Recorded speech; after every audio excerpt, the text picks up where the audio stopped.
Madame Schütter, vous avez demandé la parole. Oui. Monsieur le maire, mes chers collègues, il était plus que temps que notre société s'occupe de la question de l'égalité entre les femmes et les hommes. En effet, nous ne sommes plus à l'ère patriarcale où les hommes avaient tous les pouvoirs, tous les droits, et les femmes n'avaient qu'à se taire. Après le droit de vote, les femmes ont eu le droit de disposer de leur propre corps par la possibilité de prendre la pilule, puis par l'interruption volontaire de grossesse. Les suffragettes, Simone Veil, Marie Curie et tant d'autres femmes ont beaucoup œuvré pour changer les mentalités. Mais il reste encore bien du chemin à faire. Que ce soit les violences conjugales, l'accès aux mêmes prétentions salariales pour un même poste de travail, la reconnaissance des compétences à valeur égale, la qualité et la pertinence d'expression sur différentes thématiques dévolues aux hommes, comme dans les domaines politiques, les sciences, les mathématiques ou l'informatique, ne sont à l'heure actuelle pas encore suffisamment départis de leurs a priori et de leurs préjugés. Cependant, j'estime qu'il ne faut pas non plus pousser le bouchon trop loin. Aujourd'hui, comme si l'on voulait à tout craint rattraper le temps perdu, on nous met de l'égalité femmes-hommes à toutes les sauces. Déjà, cela se voit rien que dans l'intitulé même de la délibération. Égalité femmes-hommes. Personnellement, je ne l'aurais pas exprimé ainsi. Je l'aurais dit égalité homme-femme, comme traditionnellement. Venons-en sur les principes fondamentaux de cette délibération. L'égalité entre les femmes et les hommes est un droit fondamental. Nous ne pouvons qu'être en accord avec cela. Les discriminations doivent être prises en compte pour traiter des inégalités.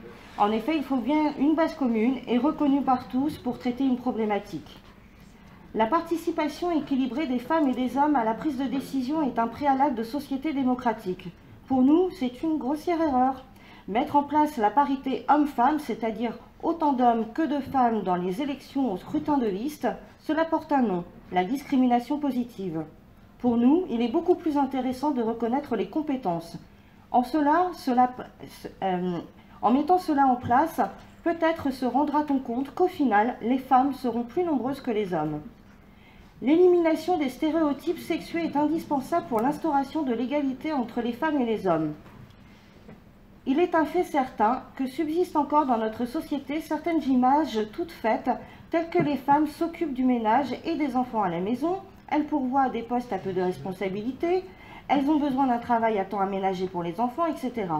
Mais les mentalités changent. Aujourd'hui, les tâches ménagères sont de plus en plus réparties de manière égale au sein du foyer. Les pères sont de plus en plus concernés par l'éducation et le bien-être de leurs enfants. Certes, il faut encore progresser, et ce, dans de nombreux domaines.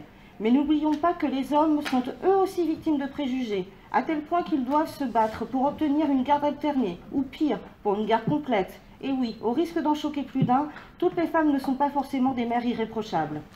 Ils doivent également faire face à la honte d'être un homme battu, par exemple. Ce sont malheureusement des faits de plus en plus courants, et il est bien difficile pour eux de faire connaître et reconnaître leurs préjudices. Intégrer la dimension du genre dans toutes les activités des collectivités et des régions est selon vous nécessaire pour faire avancer l'égalité. J'avoue que sur ce point, cela me laisse dubitative. Prenons la langue française. Je reconnais qu'il faut vivre avec son temps et prendre en compte les évolutions. Notre langue française a de tout temps évolué et il ne faut pas l'oublier. Il est vrai que c'est également une langue complexe et difficile à l'apprentissage.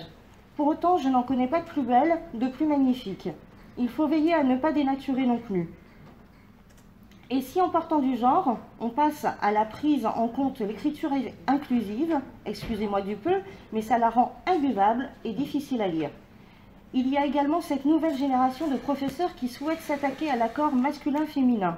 Devrions-nous connaître à chaque fois le nombre exact d'hommes et de femmes pour savoir si nous écrivons « il » ou « elle » ? Autant prendre exemple sur nos compatriotes britanniques qui ne connaissent pas le genre. De manière générale, nous sommes réticents à ce qu'une collectivité promeuve l'idéologie du genre, qui est bien une idéologie, rappelons-le, et non un fait. Des plans d'action et des programmes adéquats financés sont des outils nécessaires pour faire avancer l'égalité des hommes et des femmes. Il est évident qu'une mairie a un rôle primordial à jouer concernant l'égalité homme-femme. Il nous semble regrettable que notre ville se sente engagée par une charte européenne en réalité facultative, alors que notre droit national est d'ores et déjà dominé à 80% par un droit supranational, le droit européen. Pourquoi rajouter des chartes européennes facultatives contraignantes à un droit européen lui-même contraignant? Concernant l'éducation des enfants, Choisir une orientation professionnelle est très difficile pour les adolescents. En effet, la personnalité n'est pas encore affirmée et les métiers sont tellement nombreux qu'on ne peut pas en faire le tour. Il y a tout un travail pédagogique à réaliser concernant les idées toutes faites.